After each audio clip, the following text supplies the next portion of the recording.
violence and gang activities going on, it is refreshing to come across individuals who have made it out of that lifestyle.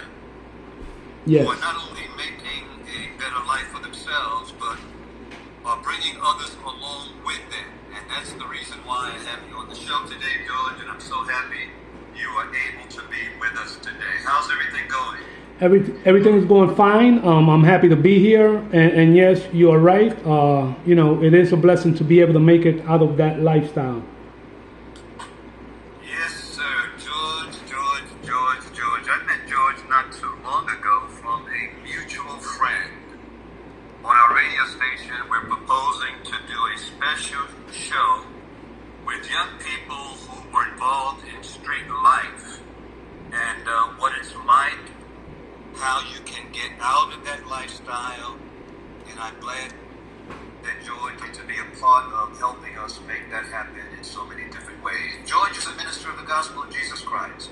Amen. He's also married. I understand you have 2 children, don't you, George? I have 3 children. I have an older daughter who's living back in Puerto Rico. Okay. Yeah, and I'm soon to be a grandfather because she's recently got married and she's pregnant now. So yeah. Very good. You're working on your doctorate degree. Yes, I am working. You're working as a chaplain. Yes. In Connecticut. Yes, for a hospice. Yes. So I'm happy to have you here to our show today. Listen, you wrote a book, friend.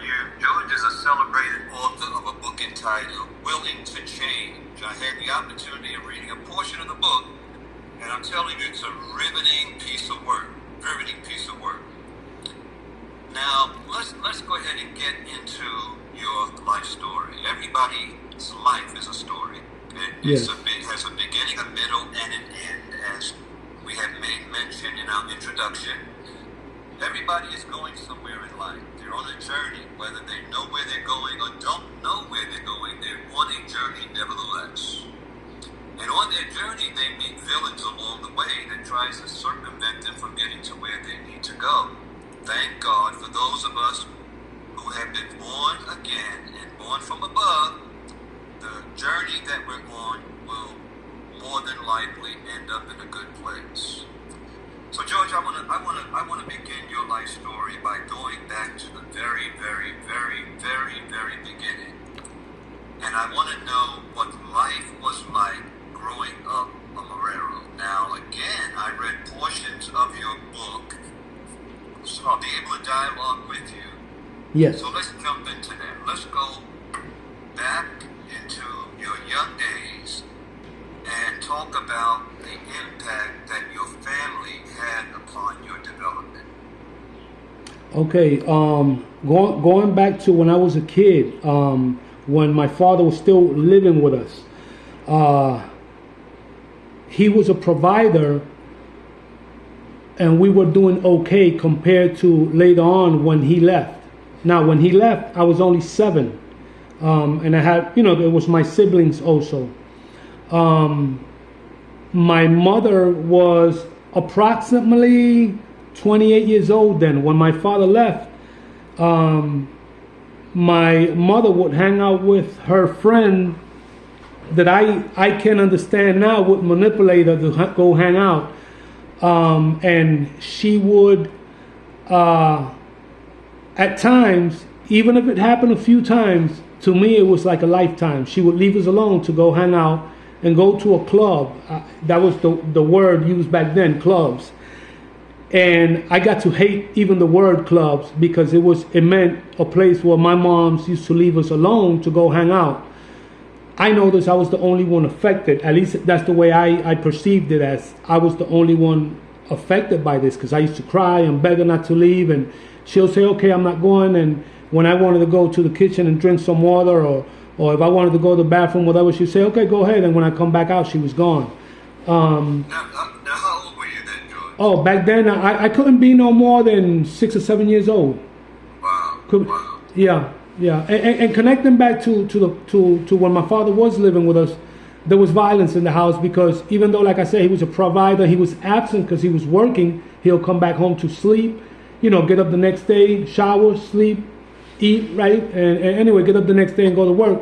And the weekends he would hang out with his friends and brothers, and he would come home drunk. And I remember him hitting my mom's. And this too maybe happened just a few times that I can remember, but to a kid, this is something that impacts the life of that kid. Yeah. Yes. Now, when she would go out to clubs and leave you guys home alone, you would go out and leave your home and go across the street, sit on the Yes. stoop, Yes. while your other siblings were at home. Yes. Tell us about that. Yes. Interesting, right? Because speaking with my brother a few years back, I've been back from Puerto Rico. I'm born and raised in New York. I've been back from Puerto Rico, where I was living for over 2 decades. But speaking with my oldest brother, which is still living out there, he reminded me of that. I didn't remember. He told me, and it was hard for me too, because I was the oldest. I mean, he might have been maybe 10, 11 years old. And he said, and I had to take care of you guys when moms used to go out, And by him telling me, I remembered. And yes, I used to go outside. He used to tell, call me, don't go out, I'm gonna tell mommy. And I used to just curse him out. And I didn't care. Tell her I don't care. I was honestly, there was hate growing in me for her. And I used to go across the street and just sit on the stools of the maybe the 5-floor buildings that were there. And that's as far as I remember, Eventually I would go back to the house, but I just wanted to be outside. But it's interesting because this made the streets for me a peaceful place, a place of security. So that's looking at it from an adult point of view today, that's something. When you feel more comfortable in the streets than you do in your house, something ain't right. Something is starting in a negative way, So yes. They say, George, that the first 5 years of a child's life, or the first 7 years really, are the most formative years. So whatever you are at 21, you really became that. Your personality and character is fixed by the time you're 7 years old. Yes. And what happens in the home, the programming and conditioning of the things that's going on in your home, is what develops you into who you are. Yes. So when I was reading your book, man, seeing how your dad, related to you, you only see him, we sit down and watch baseball games. And, yes. He didn't speak much to you, didn't have much of a conversation. Yes. Then your mother, took you through all those gyrations. Yes. It's amazing. You can see that happening in a lot of kids today. But go ahead. Yes. You went to school, and you were having difficulties at school. Yes. Tell us about that. Back then in Willis Avenue, it was interesting because when my father did speak, I could tell. I knew already he had a beard or two in his system, because he normally didn't speak. And even back in Willis Avenue, before I would move into the new neighborhood, it was an okay school. But I remember when my mom used to drop me off, I felt like she was abandoning me because I think it had to do with the favoritism of our mother towards the oldest son, and so even going to school, I thought I was being abandoned until I get used to being in school. I was in school in Willis Avenue maybe up to the 2nd grade. And even then, again, it was normal to us to have fights. As crazy as it might sound, adults might say, what? This was happening. Yes, it was happening. Violence in the school. And as crazy as it may sound, I remember walking out of the school one day, and to mention one of the scenes I write about in the book, and there was these 2 older kids that had, I would imagine, their sibling, it was their brothers, holding the kid. And when I come out, I'm like, what's going on here? They charge him, they throw him to me, and we start fighting. So even in that school and area where to a certain point I felt comfortable, there was violence, and when I would go, when I would have a fight, I wouldn't go home to complain. I would just keep it to myself, and survive, sort of speaking, and it was a violent neighborhood.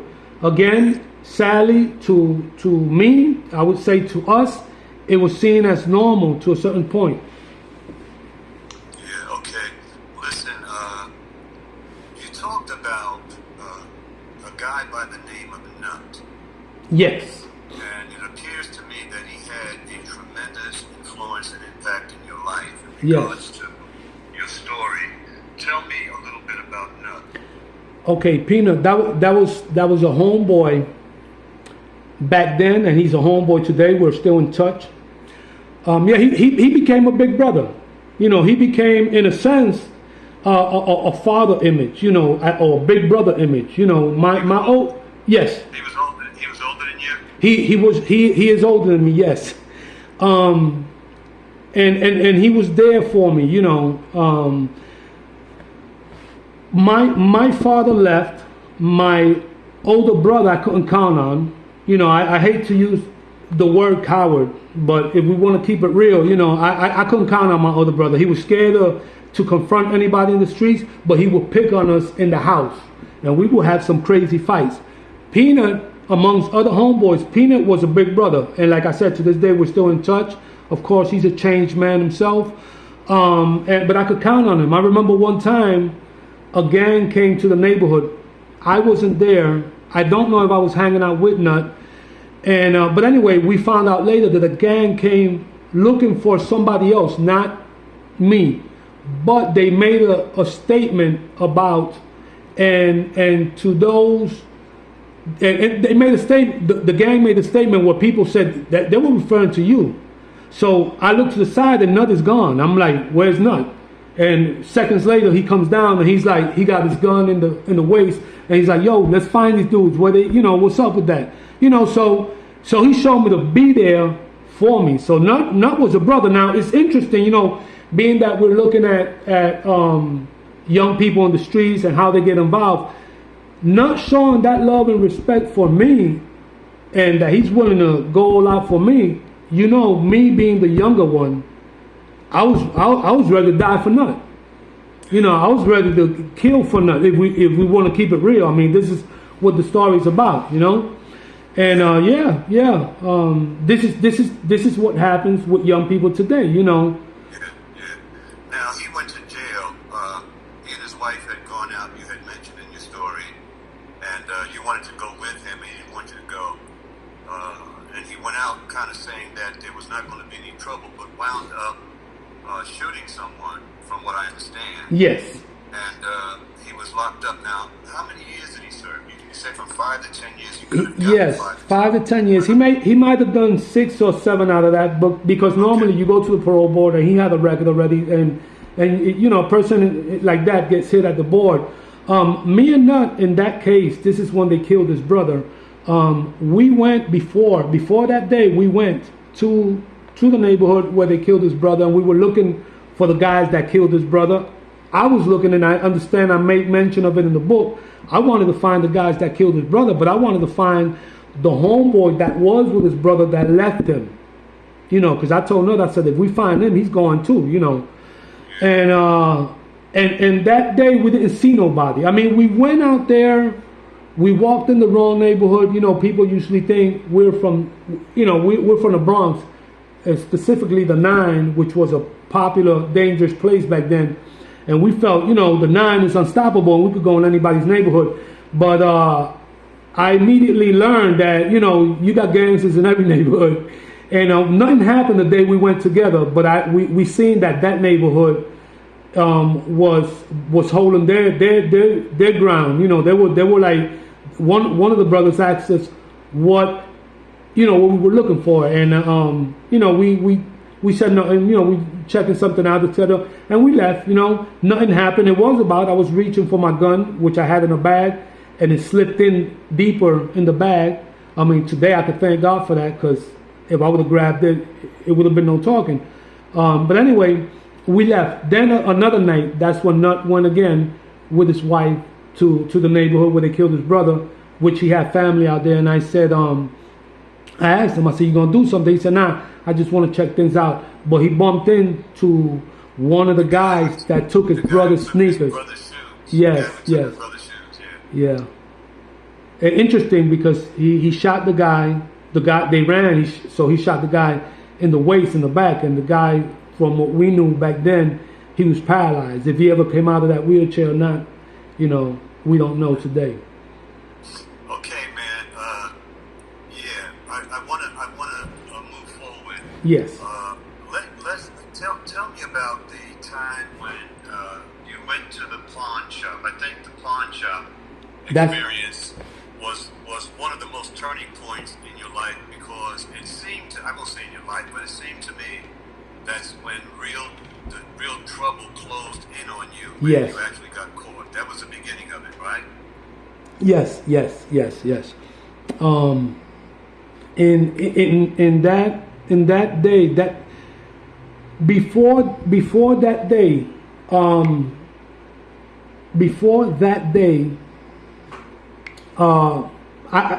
it kept on coming to mind, go out, go back to your father's house, because I had found where my father was living in Manhattan, and I would stay there sometimes, especially when I was what we call hot in our neighborhood.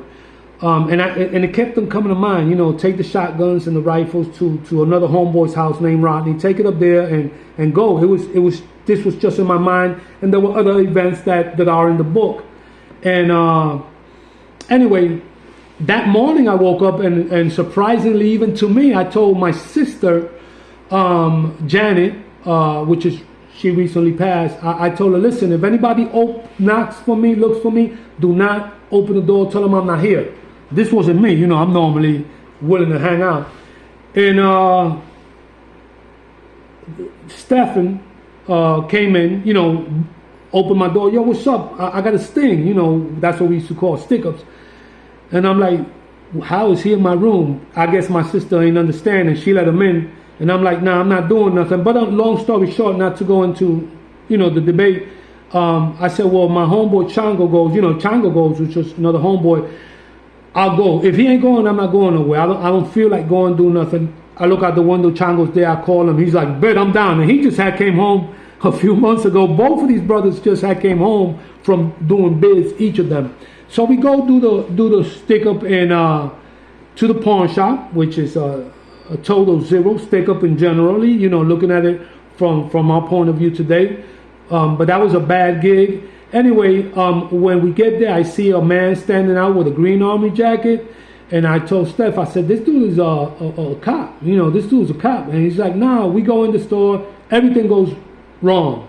I pull out the rifle, I pull out the shotguns from the duffel bag we had it, and as I'm taking the safeties off, the shotgun went off.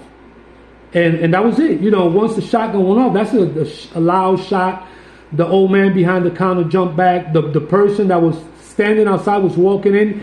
When he heard the shot, he ran out, and we all had to run out. We had a lookout kid outside, and he was yelling, Raider, Raider, which means like, let's go, 5-0, let's get out of here. And the guy outside happened to be a police officer, and he was calling for backup, not from his radio, but banging on the windows next door. I could see him from the corner of my eye. I even remember he was saying, call 91111, and I'm running thinking it's 911, not 911. And then I hear freeze, police, and I hear the shot, bop, and I turn around and I shoot with the rifle I had, which was a 30-30. Wow, so the guy standing in front of the door with the army clothes on, he was actually a cop. He was a police officer, yes, sir.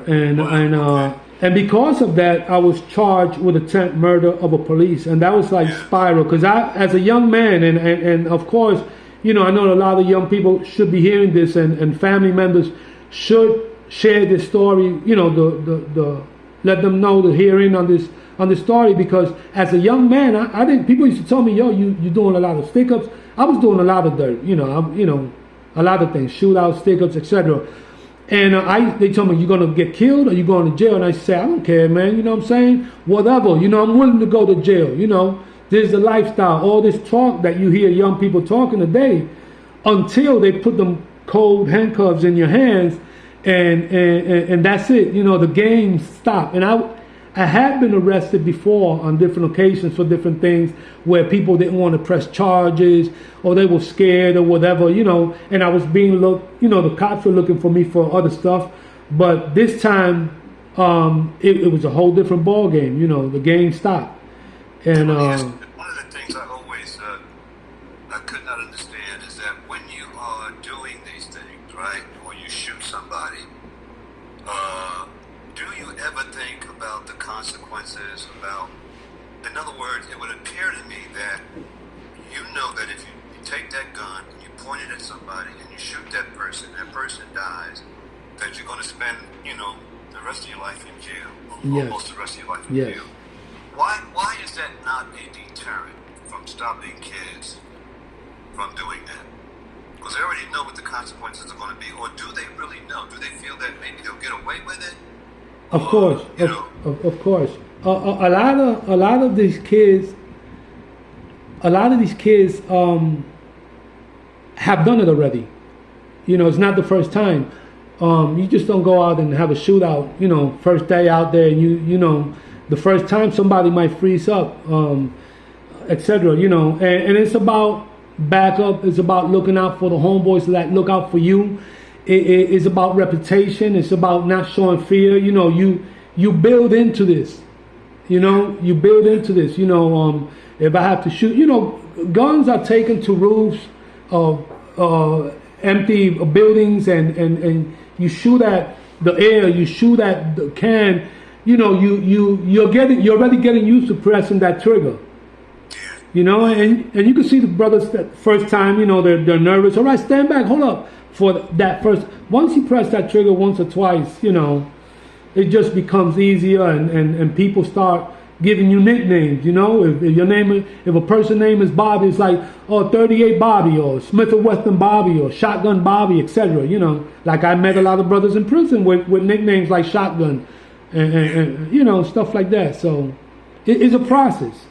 Yeah. So when they came and got you, you were at your neighbor's house, a young lady. Yes. And they came in and they got you and your friend and took you in, and you went to Rikers Island. Tell me what your experience at Rikers Island was. Before we get into that, let's take a short station break. Sure.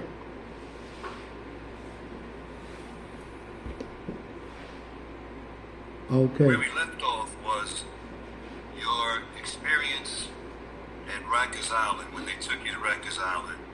I want to know how many years did you serve, and 8. What was it like? You served 8 years. 8.5. 8.5. Okay. 8.5. Did you spend all that time at Rikers? No. Rikers Island is a city jail. Rikers Island has adolescent jails, which probably are the most savagest jails, because you got young people not thinking and wanting to keep a reputation. And then you got the adult jails, HDM. I mean, back then they got different names now, because I was working as a case manager and contacting Rikers Island as a case manager, and I learned that they have different names today. Back then it was HDM, C95, New North Facility, Old North Facility, etc. Yeah, so there are many jails in Rikers Island. They got the women jails, etc. And yeah. So what was it like? I mean, you asked my experience. Again, I'm gonna give you 3 parts very quick, not to take a whole lot of time on this. But first of all, you got to go to the bullpens, which is in the precinct. Then you got to go to before the judge, and you're gonna see a criminal judge, and the game stops because the judge is gonna set a bail maybe at $30,000, $40,000, $50,000. And he's not gonna let you go out as many times. I was released on my own recognizance. That's known as ROR. This time the judge set a bail, which we did not put on. We thinking we making all this money when we out in the streets. Now you got a bail on $30,000 or whatever the amount might be, and you're not putting it on. In fact, I look back and I had a homeboy there. I had nobody else was there in the courtroom. Then you get on the bus to go to Rikers Island, and now the game stopped. And now you're thinking it's a process, because you're thinking, okay, I'm going here. I know it's no game. I can't take no shorts. Whoever want to fight, I'm gonna fight. And this is the way you're thinking. Then you get there late at night for the most part, because you was in court all day, and you're the new, people know. I mean, you're never going in by yourself. There's a group of people, inmates going in, young inmates, and you're the New Jacks, and people are caught. Yo, what's up? Yo, I know you from the 9, right? Yo, you from here, etc. And now you don't know if you could trust these brothers, if they know you and they homeboys, or if they know you and they say, yo, you from the 9, right? And they thinking in the back of the head, we had a shootout, or you tried to kill me. You know, they enemies. So you're like, yeah, what's up? Because you can't be a coward and back up and say, no, I'm not from the, yeah, I'm from the 9, what's up? You know, but deep inside, all the games stop. You know, and back then when I came in, there was, I think, maybe 1 or 2 killings in Rikers Island among the young inmates. So it's real, you know. So the game stopped, and there's a part of my book where I title it "Prison," I think it is, or "Jail," the eye opener, because it was an eye opener. You know, it was an eye opener for so many different levels. You know, when you see homeboys telling, when you see COs willing to take off their belt or whatever it is and fight a one-on-one with the inmate, because when we're in the streets, we always always hearing these things about COs is cowards and this and this and that. You know, you tell them give a one-on-one, they don't want to, and you in there and they say no, let's go on one-on-one. You know, so even though the inmate's willing to fight, it's still like, hold up, man, I thought these dudes was cowards, you know, because it's real now. Now you having your own experience. It's not what people tell you, you know, that prison is. Now you see it for yourself for what it is. Yeah. Well, let me ask you, what your encounter with God, because I know in your earlier life you had gone to a Pentecostal church, but when was it in prison? Because I didn't get to the end of the Rikers Island situation. Sure. When did you have an encounter with God? Was it while you were in prison, or was it when you came out? I already had 2 years. I'm sorry. I already had 6 years in, about 6.5 years, give or take, in as an inmate. You know, I went in Rikers Island. You got to learn the jail. You got to learn the bid and go through the what they call initiations and fighting and whatever. If you get jumped, you know, whatever it is, you know, you got to hold your grounds, and that I did. You know, the reputation is important, and I got my little name, and you know, have my little crew in there. It's like being in the streets. You got to have your crew. You got to do what you got to do, and so we was hanging. I mean, as a person with a background in church, that my mother used to take us to church as kids after she left Willis Avenue and stopped. You know, we went to the new neighborhood, and she gave her life to the Lord. As a person having that experience and the experiences I had with God in my faith, when you're in that situation and you're in that cell, you're gonna call on God. But it wasn't a conviction. It wasn't something serious where I wanted to change my life. It was like, I'm not trying to do this time, do a miracle. You know, let me go home, and etc. But you know, I was still hanging out. So for the first 6 years, I was hanging out. I was not. I was doing the same thing I was doing in the streets. You know, and you get worse. You know, when you're in jail, and then you go up north, which is where the prisons are. Once you're sentenced to your bid, to the time, they call that doing a bid. Once you're sentenced to your time, you go to the max prisons up in the mountains in New York, lost, you know, hours away from the city, and now it's real. You know, some prisons are terrible. I realized one thing when I was locked up: prison is not going to make a person better. You know, it's just going to make you hate more, and it's going to make you, you know, be more violent. You know, if there was any fear, that's gone. You know, with time, I met people from Puerto Rico, through my mother. My mother was praying for my older brother, which was out there, and she heard he was doing bad. And she was praying for him, and then a group of Christians were giving a service in the street. My brother passed for prayer, and he, you know, stood in contact with the people that were visiting him, following up on him, my oldest brother, and he told them about me, and they reached out to me, or rather, they reached out to my mother and told him, tell your son he could call us, you know, and we want to pray for him, and I didn't care about no prayer. I didn't care about nobody talking to me. I ain't care about none of that. But I still took the number, and one day I was like felt like talking, and I made a call, and I spoke with one of the sisters, and we got in contact and everything, and she started ministering to me throughout the years. It wasn't overnight. It ain't overnight to go into the negativity. It's a process. It ain't overnight to get out of the negativity. It's a process. And but we became friends, and she was praying for me. You know, she let me know she was praying for me, and she used to speak to me when I let her, because I didn't want to hear about no God or nothing.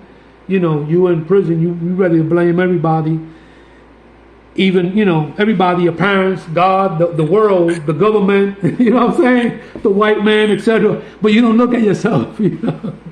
You don't say, hold up, I like the guns and the gangs and the street life. You know, you don't see that, you know. Even though I did acknowledge, I mean, like a lot of inmates, they say they're innocent. I used to say, I'm not innocent, I'm guilty, you know.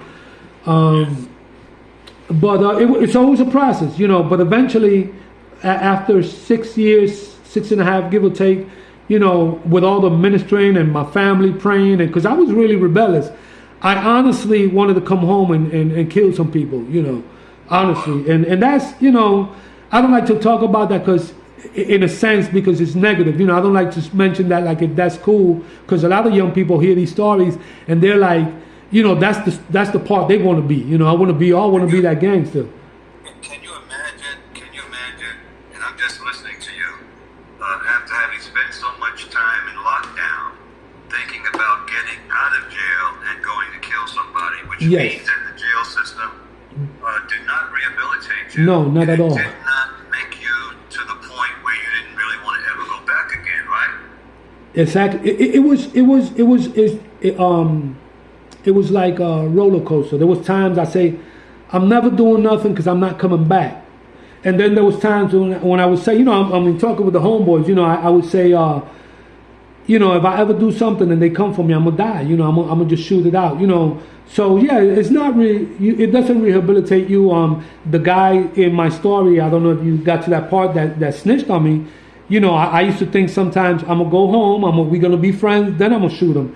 And sometimes I say I walk out the first day and shoot him in the face. You know, and then there was other people that I wanted. You know, that I just wanted to kill. I mean, really, my plans were nasty. You know what I'm saying?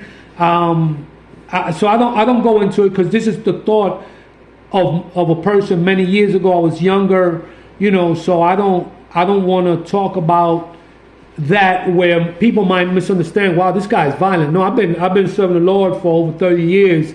You know, I've been home. I done achieved my degrees. I done taught in universities, high schools. I'm a chaplain, you know, so this is a story of something that happened 30 years ago. So, but this is like Tia says, this is my truth, you know, this is my story, you know, and yeah. So. Yeah, let me ask you, what were some of the highlights in your life, briefly? Highlights. Referring to, be a little more specific when you say highlights. Well, you know, highlights, things that really, you know, took you to a level of ecstasy. It could have been good or bad. Highlight something that really stands out. Wow. Sometimes a person's, you know, graduates from college. That's a highlight. Sometimes a person meets, you know, somebody that becomes a highlight. Okay. And you want the negative or the positive? Well, you know, if the highlight was positive. Okay. Yeah. Let me go with the highlight and the negative really quick. When my homeboy snitched. Let me do this. Let's do this here. Yes. Let's do this. Tell me the most defining moments in your life. The most defining moments. Okay, I'm gonna go. Now Go ahead. That could be a highlight or not, but. Yes. Okay, so with the negative in the beginning, when the homeboy snitched on me, when I'm facing 15 to life, when I'm not released, you know, I'm sent to Rikers Island, not released as before. Those are the negatives. There were positive things in prison. I had a brother, you know, I grew up in African American neighborhood, and I'm in Shawanga Correctional Facility. This officer walks up to me. I'm walking with a brother that's a 5%er. His name is Born Allah, and a white officer told us something, and I'm like, man, you cracker, get out of here, etc., etc., etc. Right? No offense to nobody. This is the way we thought and reacted back then. And Born Allah told me, listen, don't do that, man. You know, don't hate nobody because of race, because you'll be closing doors to you. You know, and even though it wasn't really about racism in the sense that I would speak to other white brothers that were inmates, I knew some white officers that would approach us with respect. So but we tend, you know, in the hood, we tend to use race as a way of describing people. But it was impacting to me that a brother that was a 5%er, a black man, and he told me, no, you know, that's not the way to go. That was impacting to me. I never forget that, you know, because I wasn't expecting that. You would expect something quite the opposite with a guy like yes. Another thing, because that comes to mind that really impacted me. I'm gonna tell you two things real quick. When I got into Rikers Island, you know, when guys that worked with the neighborhood, like the community leaders, used to give out back then, they used to give out applications to become a CO or something and a correction officer. You know, some of the fellas be like, nah, you don't want to be a correctional officer, man. They cowards, they this and that, and et cetera, et cetera. And when I went in, this really impacted me. When I went into Rikers Island, I seen brothers of guys we knew were gangsters in the streets. Their brothers, their nephews, they were correctional officers. So it was that's an eye opener to me, because even though people were saying, no, you don't want to be one of them, man, they the cowards, they traitors. You had nephews and brothers of gangsters that would hang out in the block with us, and here it is, I'm in Rikers Island, I see them with the uniform, and it was like an eye-opener. It reminded me of when the Irish back in the days became police officers. And I don't want to go into whether they were corrupted or not, but they were doing the positive things, putting their kids through college, and they will become lawyers, whether we're talking about their talents. And I realized something, man, we educating our young Latino and black brothers to become criminals. But these brothers that I know, that I'm talking about specifically, they educated their nephews and relatives the right way, because they were going to Rikers Island to work, not to do a bid. You know, so that was impacting. When I seen a white CO take off his belt and fight two black inmates and go at it with both of them. You know, it's like, hold up, what's going on here, man? You know, so these things impact me. When I got my high school diploma inside Shawanga Correctional Facility, I was so proud of myself. I told myself, if I would have got this high school diploma when I was in the streets, I would have never came to prison. Wow. Because I felt like a loser because I became a dropout. I think that was something that impacted my life so much. And when I got it, I was so, you know, proud of myself. That's great. And I told myself, when I go home, I'm gonna go to college. That's beautiful. Let's take a pause Sure. here, right here, George, for another station. Get to the area where you're released from prison. And how did you go about getting your going back to get an education, get your degrees, and have that transforming relationship, or so I say, you began becoming spiritual in your spiritual walk with God? We only have about a few more minutes, so okay. Let me hear about. Let me wrap that up quick. Yes. Yeah. Somebody gave me a tape of Nicky Cruz, which was an ex-gang member. Mamas. Yeah, somebody in prison gave me a tape. The brothers that knew that I gave my life to the Lord, and my partner Junito, well, brother we knew in there, and they knew it was wild. They said, we don't have Bibles for you, but we got scriptures and tape. They gave me a tape of Nicky Cruz called Witchcraft. I thought it was his testimony. It wasn't. It was him preaching. What I heard him preaching, I said, I want to, if he could do it, I could do it. Right.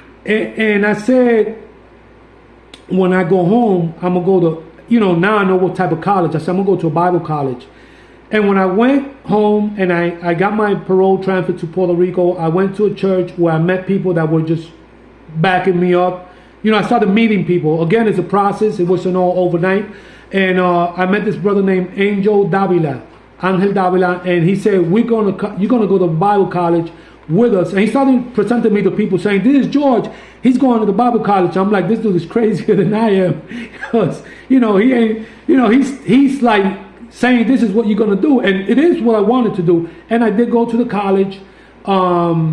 It was tough because I wasn't, I got my high school diploma in prison. I wasn't a college kid or with that in my future. I didn't see that in my future.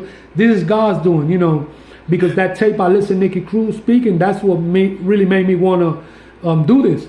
But I did go to the college. I graduated. After I graduated, against odds and people saying, "Oh, you can't do this so easy," I got a job as a teacher in a private school. I was teaching in Puerto Rico. Everything, once I'm released, everything is from Puerto Rico. I got my degree in Christian education from a Bible college in Puerto Rico. It's called Universidad Teológica del Caribe, Theological University of the Caribbean. That's today. It was called Pentecostal Bible College back then. And I got my degree there. And within, I think, 6 months after graduating, maybe 8 months, I was teaching in a private school to the rich kids. Their parents are lawyers, doctors, politicians. So it's powerful. After that, I got my degree. I went to do my master's. I got my master's in religion from the Evangelical Seminar of Puerto Rico. And eventually, after that, I would go to teach in the universities, and I taught in various universities. I started my doctorate. I'm working on my doctorate dissertation. I met my wife in the Evangelical Seminary, and we fell in love, and we got married. We have 2 beautiful kids. My oldest daughter from my prior marriage. That's a whole different story. But anyway, we went. After that, I went to do my doctorate. That was a beautiful experience because, I started doing my doctorate in Centro Estudio Avanzado in Old San Juan, which it was a beautiful environment, beautiful experience. From there, I transferred to the Inter-American University, which is where I'm finishing my doctorate in history of the Americas now. I returned back to New York in 2016. I taught in Boricua College in the Bronx. And I worked as a case manager in the Bronx, and I'm currently in Connecticut working as a chaplain. And I did a lot of evangelizing in Puerto Rico, in the streets, in the ghettos, in the projects. They call them caseríos out there. I was working as a volunteer chaplain in the Oso Blanco prison when it was open, and it's closed today. And I did a lot of work, and I'm here. I congregate in a vertical church in Connecticut. My wife and I, we're busy. I'm taking a little break on leading groups because I'm working with the dissertation, but I am here and available. My wife and I, we serve. We're here to serve the Lord. We're here to reach young people. I was visiting different programs out here in Connecticut, ministering to young guys that are in programs that have that street experience. So, I'm just open to what the Lord has for me, and I'm available. Yeah. Well, let me ask you, if you had to live your life over again, what would you do differently, George? If I could start from the beginning, I started reading your book. I got your book in the mail Monday, so I started reading your book too, and a powerful book. And I seen that question in the book. If I could do it all over again, what I would do is avoid the hangout, not eliminate the hangout. That ain't real. A lot of people told me, Peanut and them brothers you hang out with are not your friends. Me and Ned are still in touch today, and a lot of the fellas. And we live in different. A lot of us just mature, change. That's another important thing. When people mature, not everybody did, but a lot of us did. I would tap into the education. Education is so important in the schools. It's so important. That's one thing. I mean, besides putting God first and serving the Lord, in a normal way, not this I'm looking for the word, this fanatic type of word. I'm sorry for using that word, but I would serve in a normal way. God is here for me. I don't have to be fasting 30 days and praying 8 hours a day. In a decent way, as I see they take the youth in our church. But education is principle, and I'm gonna tell you why if I have time.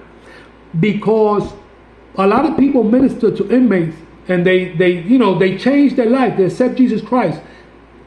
But then they go home, and I have a message I wrote. What is your plan? Because when you go home, you're an ex-convict, you're an ex-felon, you're an ex-inmate. What is your plan? That's why I knew a lot of brothers that was really serving the Lord in there. Sincere, I believe sincere, but came home and went back because what are you going to do? I always knew this, and I said I got to get education because I could be in a better position even to demand when I look for a job. And that has been my experience in these 30 years. So education is key to me. Yeah, that's good. That's good. That's great, man. What would you like to be remembered for when you leave this planet? Educating, which is what I've done, speaking, sharing my story to the youth, doing an impact to people that need that story. I spoke in a 5th grade classroom when I started dating my wife. Years later, we were on a health fair in Puerto Rico, and a young man told my wife, "Hi, Missy," that's the way they call teachers over there. "Do you remember me?" She said, "No." And he said, "I was in your 5th grade class. You brought in your boyfriend. He talked to us about the streets, and I knew then," he told my wife, "I knew then I would want to grow up and work with youth." He was a social worker, and he was working with youth. That's good. That's the type of impact I would like to be remembered for. Well, the beautiful thing about George is your life is still going. You know, we talk about life. We all have a story with a beginning, a middle, and end. And you're not at the end yet, so No. you still are capable of making a major contribution. Yes.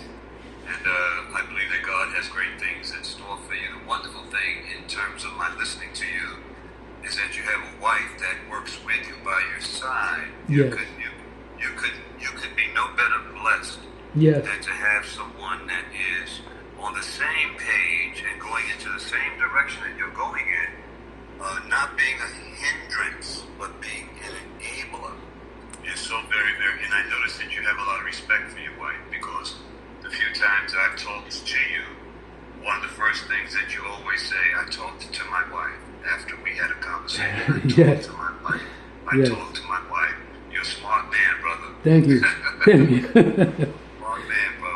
And again, I want to thank you for coming on, George. And this is not going to be the last time. No. I hope that I can get your wife on here as Oh, well. yes. Yes. And we're going to be able, hopefully, by the grace of God, to do some very, very dynamic things, you know. Yes. The latter part of our lives can be far greater than the former.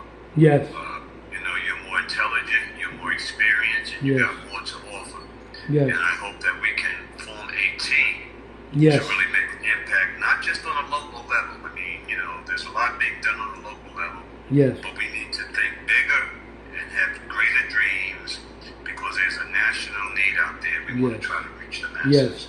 Yes. All right, Yes. George. And I thank you so much for having me on. And anytime, just reach out to me and we'll schedule it. Very, very good. I love you, man. Love take you good too. care Thank you, of brother. everybody. I will do. Thank you so much. All right. God bless you. God bless.